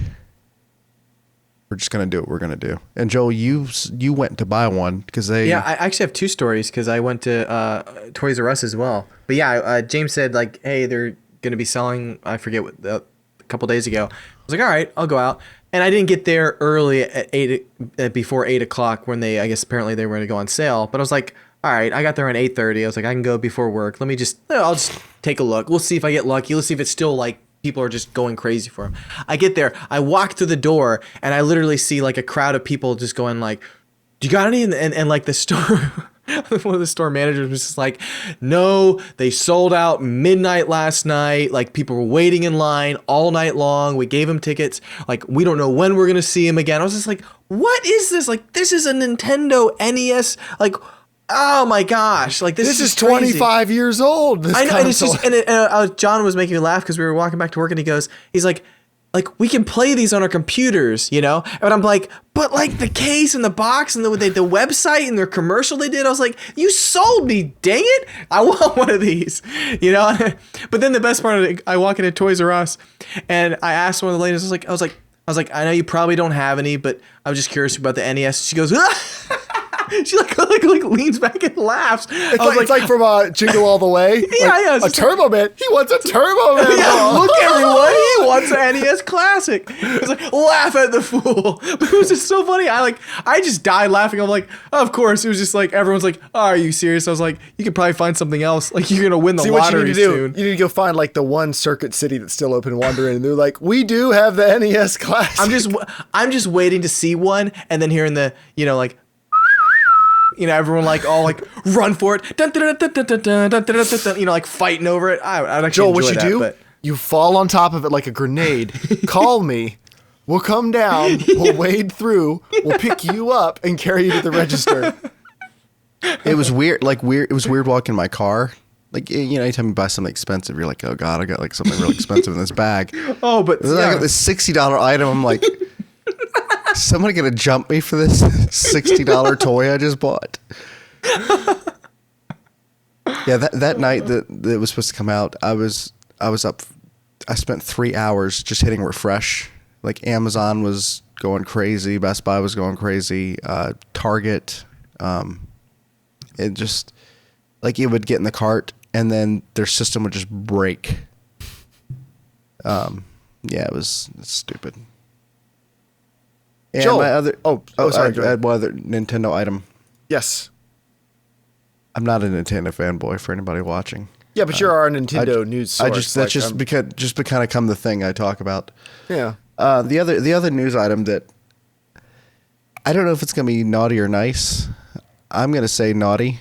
The Nintendo Switch VR patent, which shows a picture of a VR goggle with putting the handset into the VR goggle as the viewing device, which works great on like a Samsung, Gear VR. But if the rumors are correct, it's only going to be 720p when it's undocked, which anything I do on my phone, like if I've watched a video that's in 1080p, it just looks like crap because it's splitting those pixels anyway, so it looks really, really jagged. So it's a minimum of 1440p for that split viewing. Whereas, if you're using something like Oculus or PSVR where you've got two literal screens, right, it's not splitting the pixels. So I don't know what they're thinking with that. If they're trying to pull, it could just be a patent that they're like gonna camp it could on be. until they're ready to do something with it. That's what I'm hoping for. But part of me kind of hopes they fall on their face too. I mean, I hope they kind of go full steam with it. I'm like, yeah, we made a VR device too, and you only have to connect your Switch to it, and you got this thing that weighs heavy. like 15 pounds. Like, I still want it to be that, but you still have to put your fingers up onto the little controllers on the side and use it. That's remember the Wii U VR. Oh yeah, click. It's so low poly. All right, Joel, what are your naughty and nice things? Okay, nice. Titanfall game. This is not news because I guess I missed that memo. That's all right. We're doing naughty. It wasn't really going to be news anyway. It's all right. Don't worry about it. Titanfall gameplay. Me and John have been playing it. It's so freaking good. So polished. Just, it's awesome. I love it. Like, multiplayer is amazing when there are matches. When there's 100 people playing, maybe. Naughty. Damn you, Titanfall. The freaking level up screen is the most ridiculous. I can't even believe this happens. And I need to find like a 12-year-old kid and say, please explain this to me. I am ancient. But like, after the bonus, I'm not kidding. When you level up, a bar's leveling up this way. Bars are leveling up this way. There's a slide over here that goes, you have merit. Something goes across here.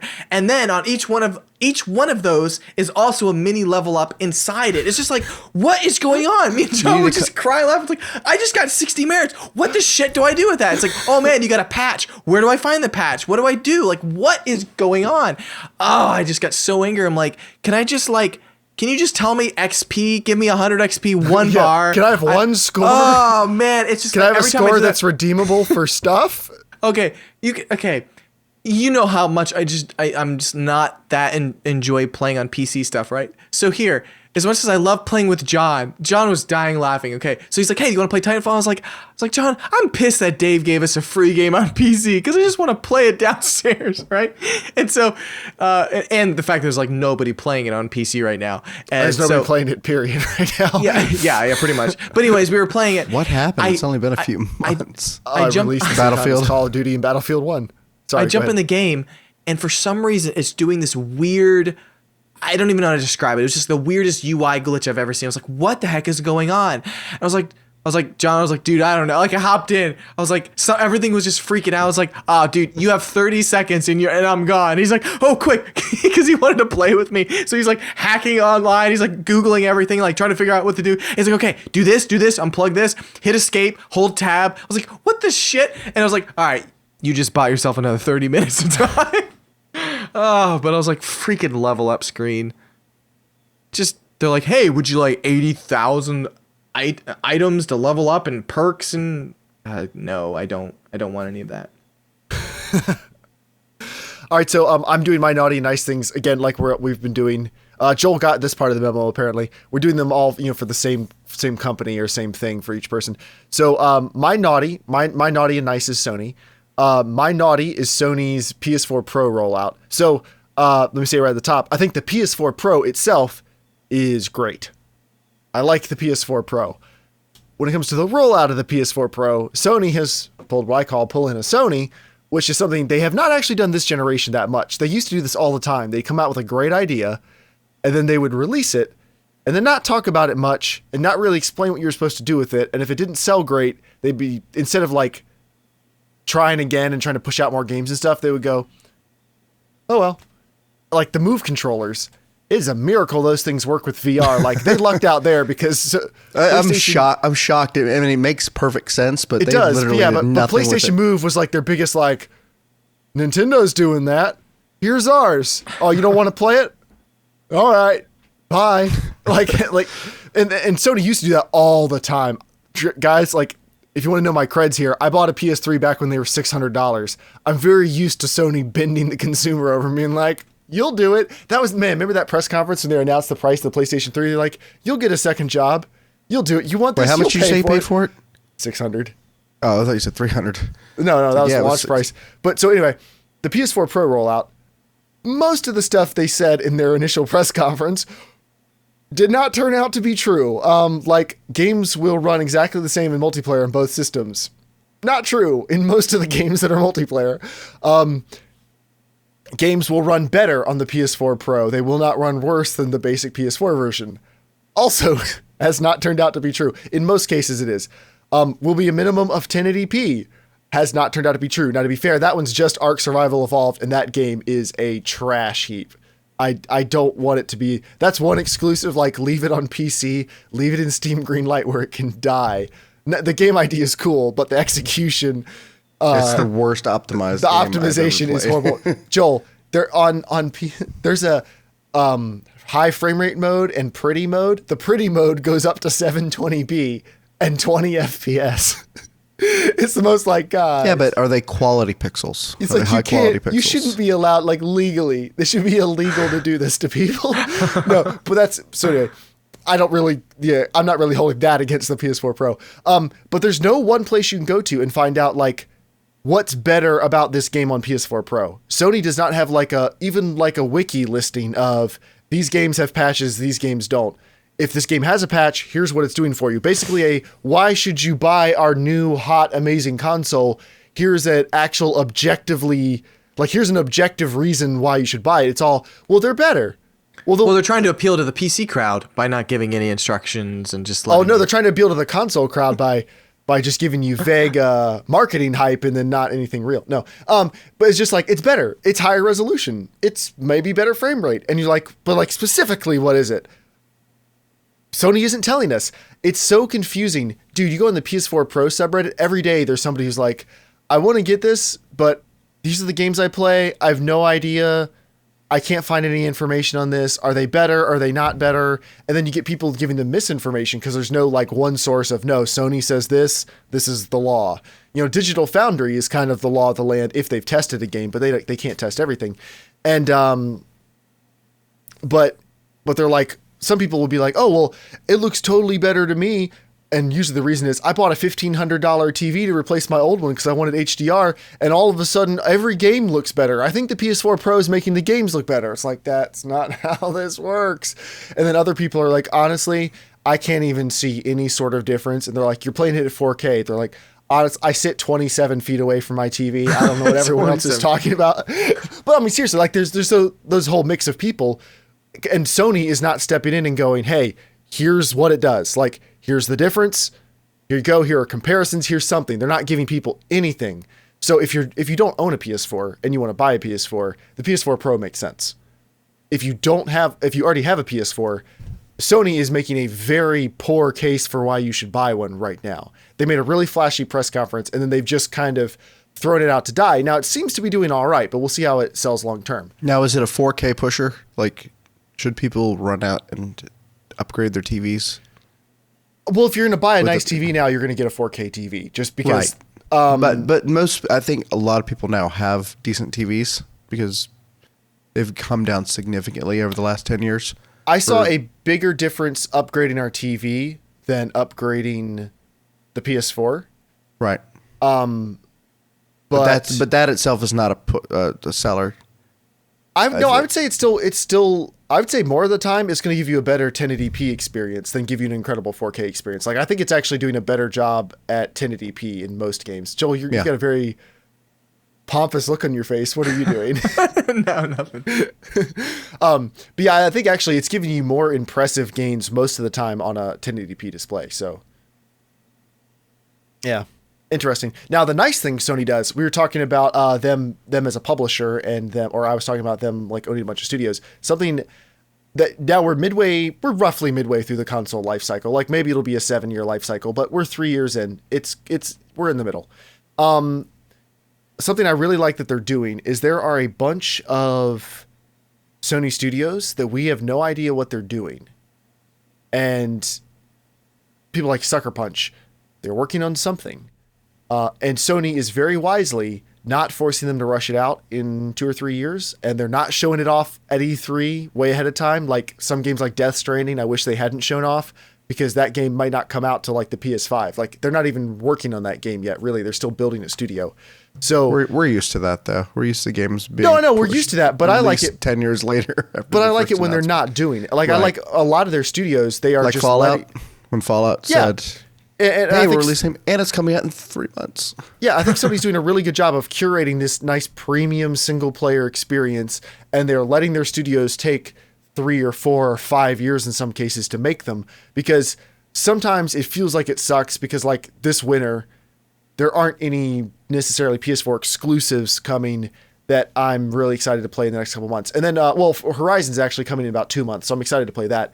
But I'm thinking like a month back up until then. There's like a 3-month gap where there's not much coming to PlayStation that I'm super excited to play. So like it sucks when that happens. But I know when those games come out, they're going to be really good and I'm excited for them. And even though it kind of sucks when there's a big gap, I think they're handling it the right way. So I wanted to give them some credit for that. That's how I wish more studios ran. And to be fair, it really is only possible because the console has sold so well. Like they made enough right moves early on. The console sold so well, they can be a little bit slower now.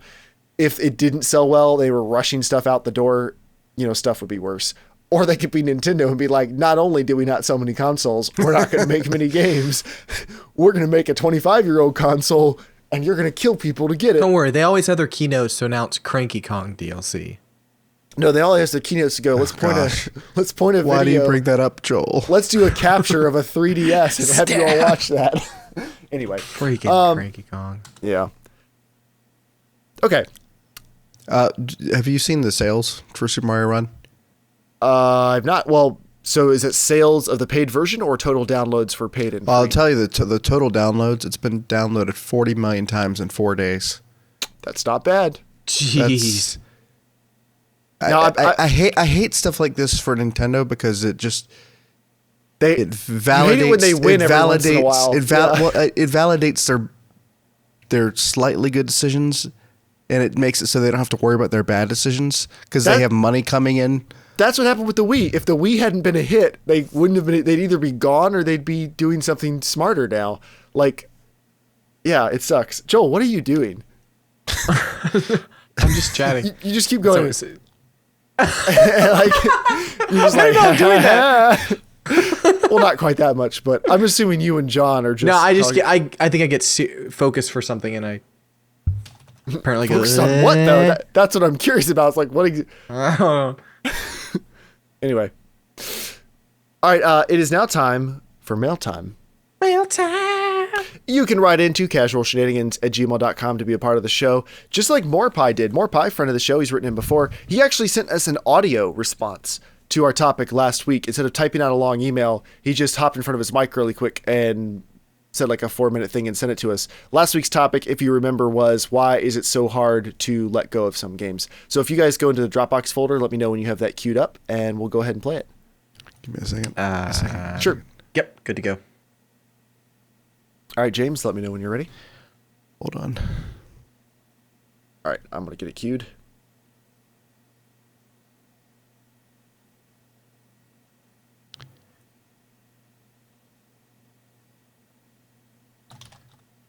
Dun, dun, dun, dun, dun, dun. Dun, dun, dun, dun. James, are you working towards this goal currently? I'm working towards the goal currently. I realized that my Dropbox doesn't start when Windows starts now. Oh, no. Like it had been since I took a little hiatus. So I've got it now. Okay. Ready? On 3. 1, 2, 3. So I just got caught up on the last episode, listening in the car to you all talking about sort of narratives and stories in games related to this article that Dave referenced, which sort of raised the issue of books and what happens when the story ends, when it's all over. And I spend the entire time basically shouting at my phone, like, just stop playing, stop reading, whatever. And then finally Jeremiah raised that particular point. And Jeremiah, there's nothing weird about it from my opinion. I am a serial incompletionist, I guess you'd say, which goes back like all the way back to my childhood when I was also like an avid reader. I don't know how many times I've read the Lord of the Rings trilogy. I have literally never read the Scouring of the Shire. I have read Kim Stanley Robinson's Mars trilogy of books, which is my personal favorite series, probably 6 or 7 times, and I always stop at the same point. In the book Blue Mars, there is a particular point towards the end of the book where the remaining characters at that point take a sort of a new medical treatment. And that always struck me as like, okay, this is the MacGuffin that they're going to use to help wrap up the narrative. And this is the point at which I stop. And I do that with pretty much every universe I care about. Skyrim, in fact, even before that, like Morrowind, never finished it. Oblivion, never finished the main game. I don't know what kinds of hours I have in those, but they were my life for a long time. I'm also a Bethesda fanboy. Skyrim, I have probably 2,500 hours in the game, between the collector's edition, like disc thing, and then eventually I got it on Steam, the Legendary Edition. So I know I have 1,900 hours in the Legendary Edition. I've now got 180 hours in the new Skyrim Special Edition. So, well up there. I stop after I kill Alduin, and then before any of the nonsense with the blades gets resolved. I have never actually finished the big battle on the Hoover Dam in New Vegas, Fallout New Vegas. I now have, I think, 560 hours in Fallout 4, and I have not yet ever completed that machine that you need to build that takes you to the Institute. So I've never actually seen the Institute yet, and I'm fine with that. I will probably at some point progress that story a little bit further because I, sort of have absorbed through osmosis the fact that there is some, more quest chains involving the Institute and stuff. But guaranteed I will leave that game incomplete.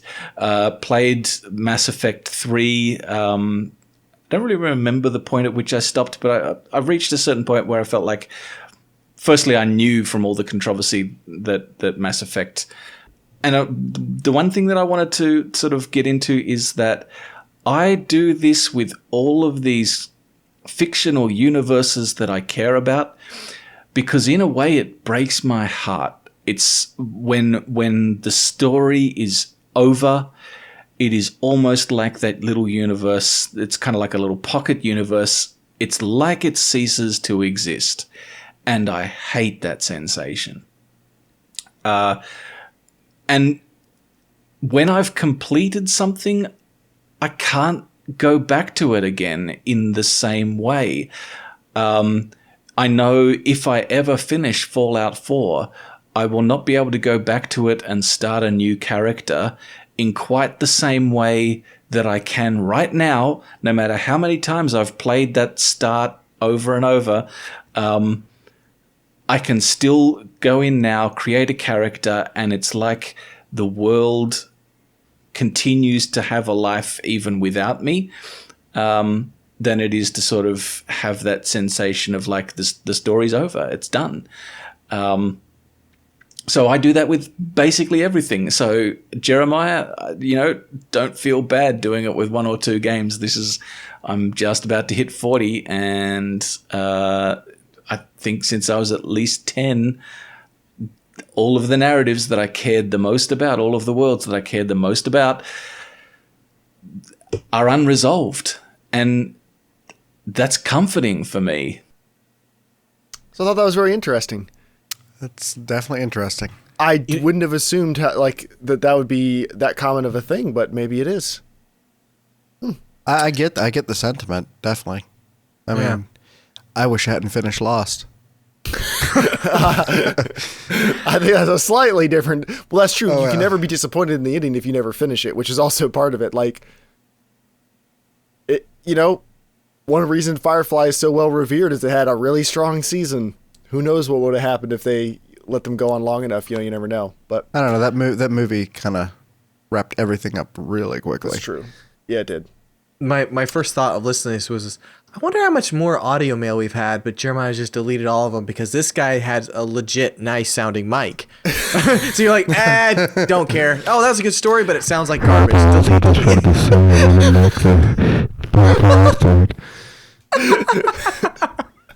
Yeah. No. I do have to ask this guy though, do you finish movies?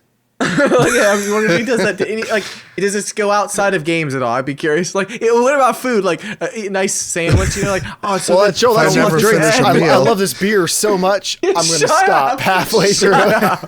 Shut up. That's Joe. You love beer. That's what it is. Shut up. He never finishes work at I just can't drink job. that much. But I do want to enjoy it, but that's the only way it can happen.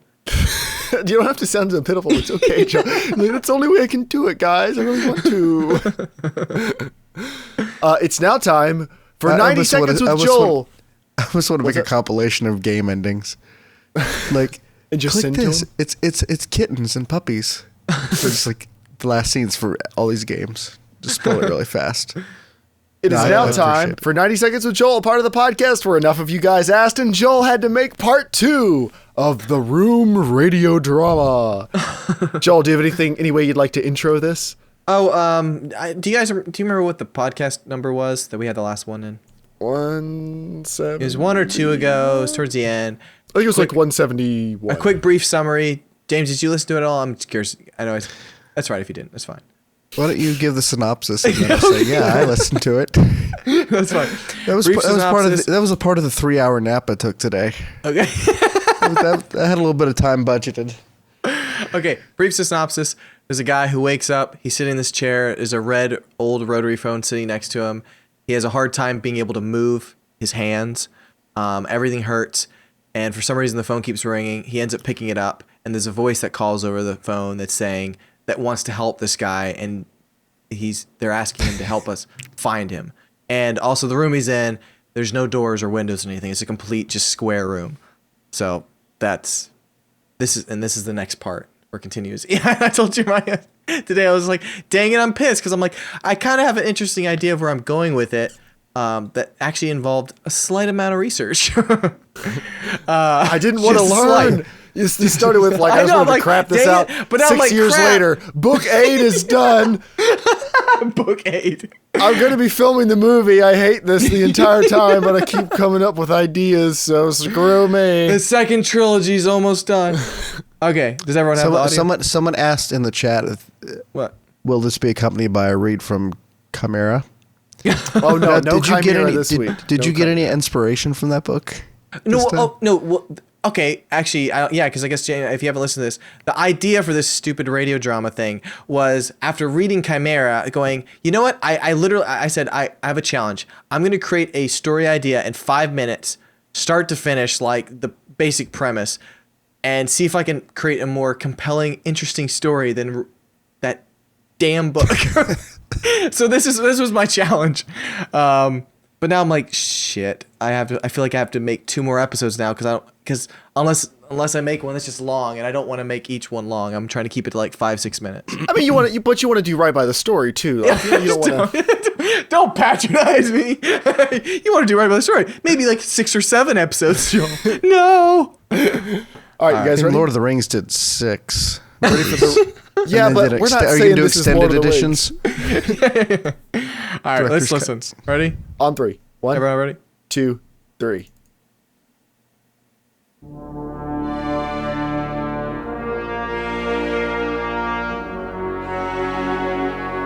Casual Shenanigans presents The Room, Part 2.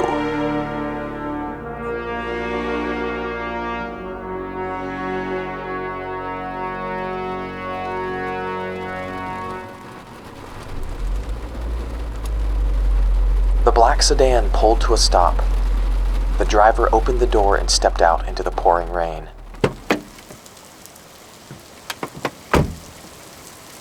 He quickly pulled out his umbrella and walked around to the passenger side door and opened it. "Let's go. They're waiting," the driver said with an urgent voice. A young man was sitting inside the car. He was shaking a bit, obviously nervous. He looked out past the driver, and standing behind him was 4 soldiers with rifles aimed at him. "Don't make this harder than it needs to be, son," the driver said, reassuringly almost, although he wasn't the young man's father. The young man stepped outside the car and underneath the umbrella. The rain was coming down hard now. "This way." The driver motioned towards a pair of steps leading into an extremely tall building. The driver led the young man up the steps, and the soldiers followed, their weapons trained on the young man the entire time. 2 large black windowed doors opened in front of them as they neared the building. An older woman with a stern face met them at the doorway and pointed down a hallway to the left. "Floor 23B, and hurry, there isn't much time." The driver closed the umbrella as they walked into the building, the rainwater dripping onto the marble floors. Their shoes squeaked loudly as they made their way down a fluorescent-lit hallway towards an elevator. A guard by the elevator swiped his badge on a device on the wall, and the elevator opened.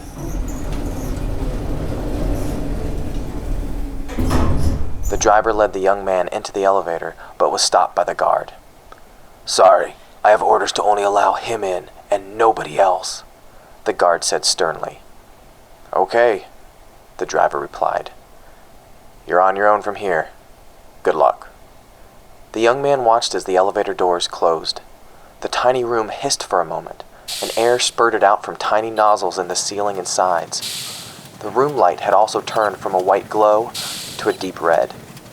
A woman's calm voice could be heard over speakers. "Beginning decontamination process." The room was filled with all sorts of gases, and the young man couldn't see anything for almost 2 minutes before the woman's voice spoke again. "Contamination process complete." The room's light switched back to white, and the elevator doors opened. During the decontamination process, the elevator had moved without his even knowing. The hallway he was staring into now was completely different than the hallway he had entered the elevator initially. Out in front of him was almost tube-like, with various cameras attached up on high near the ceiling. The hallway stretched on for maybe about 100 feet. The walls had small curved windows in them, looking out into complete darkness. An older man's voice came booming out over hidden speakers in the walls. "Please exit the elevator and make your way to the end of the hallway," the man's voice said calmly. The young man began to walk forward, making his way towards the other end. As he neared his destination, he noticed that there was an oddly shaped seat with some sort of helmet attached to it. The seat was connected by all sorts of cables that wound their way up into the wall and beyond. He could see that there was a small window at the end of the hall.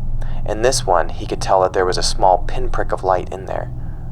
He peered through and barely just made out that there was another man inside, completely tied down to the floor, before being interrupted. "Please sit in the seat," the voice came again. The young man moves away from the small window and carefully sits down, leaning back into the seat. "Please hold still."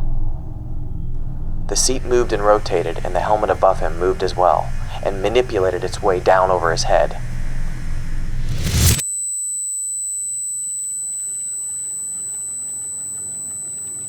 All of a sudden, the young man felt calm, like he was home again. A voice inside the helmet began to whisper to him. "Find the key for us. If you do this, you will make us very proud." All he could see was blackness inside the helmet, until a vibration sound began, and his head felt very odd. He felt calm. He wasn't scared. Then an odd sensation came about him. All of a sudden, he was moving through black liquid, or at least it felt like that. He could see something up just ahead of him. It was so dark, and everything had a very surreal look to it. He moved closer, or floated closer. He wasn't sure which, but he knew he was going in the right direction. He finally came to a stop. The young man, floating in this blackness, looked down upon a large, square object. The sides of the box had a sense of movement to it, and when it moved, it shimmered. The young man floated closer and closer until he was right up against it. He reached out his hand and touched the wall. Immediately he felt a connection. The walls shimmered and almost became translucent. He caught a glimpse of a room inside. There, he saw it. A man in a chair, holding a handset to an old red rotary phone. He knew what he must do. He must find the key. The young man called out into the inky blackness, trying to reach the man stuck inside this box. "Todd, stop hiding from us. We won't hurt you. Help us find you."